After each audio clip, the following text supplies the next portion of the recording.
Today we're joined by Jackie, Sharon and Andrea, the team behind the team that won the Sydney 2000 Olympic Games, the women's Stingers team. Welcome, ladies. Thank you. Thanks, good to be here. The first question I'd love to ask you, and feel free to, whoever wants to jump in, tell us a little bit about the journey to the Olympic Games and women's water polo getting included in the Olympic Games for the first time in Sydney 2000. Where to start? Well, look, I guess I can only talk about what I know, but I know that Leanne Barnes, Pat Jones, John Whitehouse, Peter Montgomery, there are a number of people behind the brains behind the push, and there were lots of different activities that were tried over multiple years, and culminating in the ones that started to get in front of the media and drew media attention, which were the demonstrations by the athletes. I don't know, it's 20 years ago, so it's hard to put exact dates to it, so spare me. Jackie, will you help Sharon with a memory? Yeah, I think there was a team not only from Australia, from around the world, the Dutch, Thea de Wit, the Holland manager, and the American, the Hales and Sandy Nita and people like that. It was a worldwide push from the top countries for a long time. It wasn't just a 6-month media campaign. It was a battle that probably started in 1984 in Pepperdine, when the Olympics were on in LA and the Women's World Cup was on, and lucky us, we got to play a game in the pool. That was our taste of the Olympics for that year, and went off to play our World Cup. But it was a long, hard battle from everyone around the world, and the FINA and the IOC just kept changing the boundaries. You get one step and then they add something else that you needed. So in the end, it was a magnificent result, but it was a long time coming. Let's fast forward to the pre-staging camp on the Sunshine Coast in the lead up to Sydney 2000. Tell us a bit about that, and tell us a bit about some of the lighter moments that happened in and around the camp. Yeah, look, I think that camp, I would say, and I'm pretty confident Sharon and Isvan would, and Jackie and Gary would all agree, I think that really laid the final foundation. Everyone was so focused on the job. It was the first time the girls had been able to be full-time athletes, and that's a massive thing for women's sport in general, to allow females to have the income support so that they can become full-time athletes. And they trained so hard in that camp, and they needed a lot of support, and we were given all the support that we needed. So I think that camp was really integral to the success of the team in so many different ways. In terms of lighter moments, we had lots of nice, lovely barbecues, which were often catered for by our fabulous dietitian, Greg Cox, who lives on the Gold Coast now. So he was a really important part of the team as well. Sharon was living there much more full time, so I'm sure she has a lot more fun stories. I just remember the injuries. And Andrew, just one more question for you. Being in part of the support staff and looking after the injuries and physio, did you ever see a change in the girls where they just thought, you know what, we can win this? Oh, I think they had that belief the whole time, to be honest. They all... Yeah, I think, their results had been so good leading up to the Olympics. They were always in the top 3. So I think they always felt they would win. I think they always thought they could win, put it that way. Look, I think the professionalism of the athletes that were in that team are probably, as a group, are the most professional athletes I've ever worked with as a team. And, they really took on all of the advice and recommendations. I mean, obviously there's a sliding scale of professionalism within the individuals, but generally as a team, They really took the task and dealt with the whole training camps and the tactical sessions and the recovery sessions. Everything that was given to them, they were professional with. Sharon, some of those lighter moments in camp, both pre and during the games. Well, before I jump onto the lighter moments, I'll probably just reiterate a few things. I think the camp was a culmination, and it was the icing on the cake. There was a lot of things that had been in place for a number of years. So David Woods started to identify a number of talented athletes in his reign. David Neesham added to that and set up a really good working ethos. And then Istvan, with his the way that he approached and was collaborative with both the staff and the group, I think they led to success as well. We had great support throughout the entire water polo community. So it's like at one point in time, everybody had the same goal in mind, and that's how can we best support these great athletes do the best that they can. There was a lot of trust and there was a lot of respect within the program. Even before we went into residential camp, athletes could move backwards and forwards. I had Danny coming across from Perth. We had athletes moving backwards and forwards, and everybody knew that was going on, and we were all doing the same sorts of things in our respective training centres. So it enabled athletes to do that. And how important was it to support each other and everyone to know their roles, as you've just described there? Well, it was interesting. We had a very diverse group, but we all valued and respected each other's opinions. We wouldn't just, there was no groupthink. We wouldn't just go along and say, oh yeah, whatever you say. If we didn't agree with something, then we would say what we thought, and our various opinions were respected. Jackie? Yeah, look, we had a great team, and as you said, the team behind the team. We all respected each other, got along really well, and just were able to work together.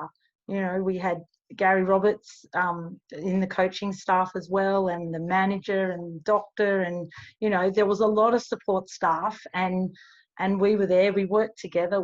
We supported each other to enable the girls to perform at their best, which they did regularly. Coming into the opening games of the Olympics, tell us what that was like, experiencing that first Olympic Games. Well, that's where we can have a light-hearted moment.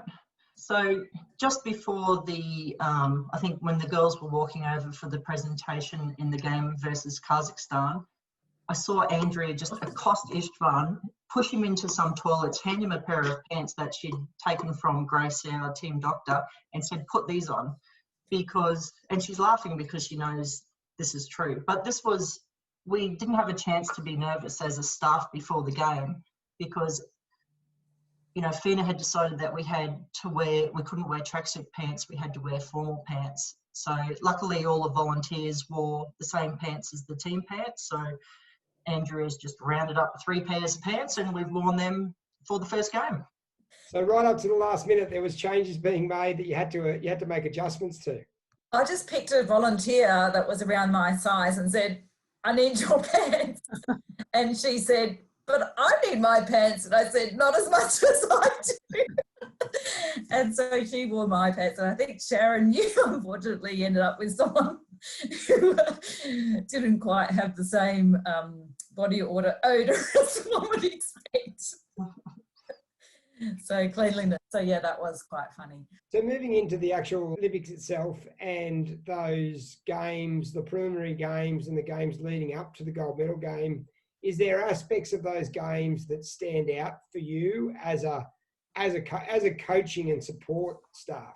Oh, I'll go. I think the game against Russia was just the epitome of the effort and the determination that the girls had in them. They were, it was a seesawing battle the whole way. They were down by 2 with about 4 minutes to go, and you know, there were some beautiful goals from, I think, Naomi and Debbie, and then with a minute to go to the winning goal, an amazing centre forward goal from Bridget, and that got them into the gold medal game. And, you know, it was just written from then that they were going to win. I think they just, the fight and the tenacity in that game was just magic. Look, the same. I think, you know, that for me was my favourite game, because the strength they showed and they held their composure to come back. You know, we were 3 down in the last quarter, which was, you know, but I wasn't really, I did not feel concerned. Like and Bridget, she was always the player that would just pluck something out of nowhere. And, you know, when you're under pressure, she was always who you'd look for. But yeah, just the composure of the team and their ability to get themselves out of difficult situations like that was amazing. And Debbie Watson, you know, 2 goals down and in that sort of pressure situation goes for a lob. And that's just so typical of someone like Deb Watson, with that flair, that she saw the opportunity, and normally you wouldn't take a risky shot like that, but she went for a lob and it went in, and that was turned the tide. So that was sort of indicative of her character and personality and flair. Thank you. Moving forward to the last game, the gold medal game. Now, tell us a little bit about what it was like being on the bench for that last 2 minutes. Yeah, well, I was in the stands with Gary. We only had a certain number of people allowed on the bench, so Gary and I were in the stands just holding hands, and I don't know what we were doing. We didn't know what was going on. So Sharon was on the bench. She kept Eastie under control, I think. Last 2 minutes, I guess you could say it was fairly exciting. Couldn't hear a thing. All I could hear were Hungarian swear words in my left ear. But just, that was one of my jobs, keep Istvan under control and away from the referees and try and settle him down. I just knew they would find a way, and the person who was going to find a way was either going to be, you know, Bridget or Yvette, and it turned out to be Yvette. And Yvette, you know, she trained for that moment every day, and she was always the last person on the bus. Everyone was always complaining that Evie wouldn't get out of the water. And so she had an unbelievable muscle memory of that shot, and that won the gold medal, you know, her shot. But it was all trained for. And the aftermath and celebrations, tell us a little bit about what happened after that final hooter went. It was relief. We all felt enormous relief, as well as joy and excitement. And they just so deserved. They deserved it. They deserved that gold medal. Jackie, how quickly did you make it down to the deck? Yeah, we got down there very, very quickly. Left the video camera, didn't worry about that, and just ran down. It was great. Is there anything was else pretty you'd good like to too. share with us this afternoon on the whole experience? Does it feel like 20 years ago for each of you? Some days, yeah. No. No, when you see everyone and you know, talking about it, and you see the videos that have already been put up, it doesn't seem like that long ago at all.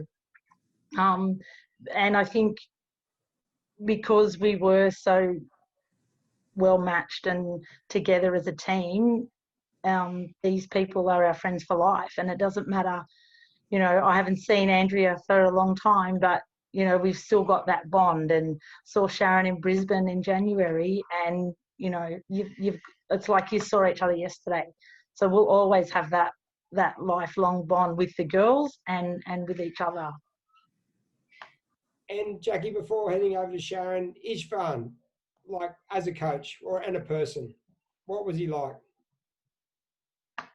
He was great. He so I worked with him in the Sydney Training Centre a lot, and he's very thorough, very meticulous. Always wanted to know where we were, but and you know, he just you just had to respect him. He was a gentleman, and a lovely, lovely man who's a great coach and instilled some great coaching qualities into all of us. And the girls, you know, showed what a great coach he was by being able to perform the way they did. Sharon, any last comments and any comments on Ishvan? Oh, look, I really bought into his coaching philosophy. I really like that. I like the way that he brought us together as a staff, as well as the playing group. But you know, I guess, you know, we don't just value Ishvan as, you know, setting up a number of systems for women's water polo at that time, but, you know, he provided me with an opportunity that I will value forever. And also, you know, to be able to work with such a great group of athletes, and not just the 13 that were there, the whole 20 that were at the residential camp, and all of the other athletes that were involved at different times, but also with the staff. Like Jackie said, it's something that we'll have, you know, that's our bond forever, and we're very appreciative of it. Andrea, any final comments? And I just reiterate what Jackie and Sharon said. You know, it's a really special experience to have been part of, and in some ways it'll be one of the highlights will certainly be one of the highlights of my professional career. But it's not just the actual success, it was the whole journey of the building the players and the staff and the rapport. And, you know, Ishvan did a terrific job of bringing everyone together towards that common goal. He was highly intellectual in his approach to coaching and to the psychology of the game, as well as the psychology of teams and groups. And as Sharon and Jackie have both said, the respect and love that he imparted on the staff as well as the players was kind of the gel, I think, that held everything together and ensured the success. So yeah, very special, very special. Jackie, Sharon and Andrea, thank you so much for joining us and sharing some of the journey and the team behind the team that made the Sydney 2000 Stingers gold medal performance so successful. Thank you. Thank you for that. Thanks. Thanks, Brent.